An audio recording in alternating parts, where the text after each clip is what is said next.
छत्तीसगढ़ के रायपुर से है, जहां पुलिस ने डिजिटल पुलिसिंग की दिशा में एक महत्वपूर्ण कदम उठाते हुए गुड़ियारी थाना में ई मलखाना प्रणाली की शुरुआत कर दी। इस नई व्यवस्था का शुभारंभ police commissioner doctor Sanjeev Shukla ने किया। अब थाने में जब्त किए जाने वाली सभी सामान की निगरानी पूरी तरीके से बारकोड और सॉफ्टवेयर आधारित प्रणाली से की जाएगी।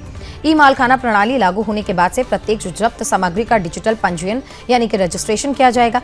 हर जितना भी सामान वहां पर आएगा उस पर एक विशेष बारकोड लगाया जाएगा और उसे रैकवार सुरक्षित रखेगा। अब देखिए, इससे कई भी जब ऐसी स्थिति होती है ना, तो क्या होता है, कई बार सबूतों के साथ छेड़छाड़ होती है। जब ये ई मालखाना तैयार हो गया है तो अब पुलिस ये मान रही है कि ऐसे छेड़छाड़ नहीं हो पाएगी और पूरा रिकॉर्ड आसानी से रखा जा सकेगा। नए डिजिटल व्यवस्था से मालखाने के रिकॉर्ड पहले की तुलना में अधिक सुरक्षित और व्यवस्थित रहेंगे।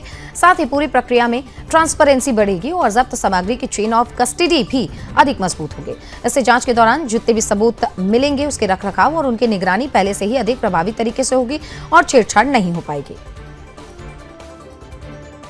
देखिए, कमिश्नर के मार्गदर्शन में उच्च स्तर के इन्वेस्टिगेशन एवं पुलिस स्टेशन मैनेजमेंट को देखते हुए हम लोगों ने सीबीआई में जो मॉडल ई मालखाना है उसको देखते हुए ई मालखाने की शुरुआत छत्तीसगढ़ में की है। और इसमें आप जानते हैं कमिश्नरेट में इसके पहले कोतवाली में स्टार्ट किया गया था, उसके बाद में अब जो गुड़ियारी पुलिस स्टेशन है उसमें स्टार्ट किया गया है। और इसका मोटो ये है कि जो केस प्रॉपर्टी होती है उसकी इंटीग्रिटी जो होती है वो बहुत इंपॉर्टेंट होती है किसी भी केस में। तो उसकी इंटीग्रिटी को मेंटेन करने के लिए साथ ही साथ प्रॉपर जो माल है उसका रखरखाव ठीक से हो।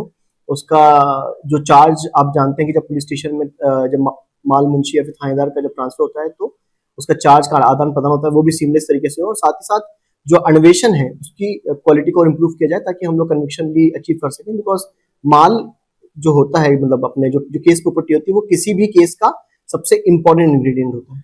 इसलिए मालखाने की शुरुआत की गई है और अभी हम कोशिश कर रहे हैं कि किस तरीके से इससे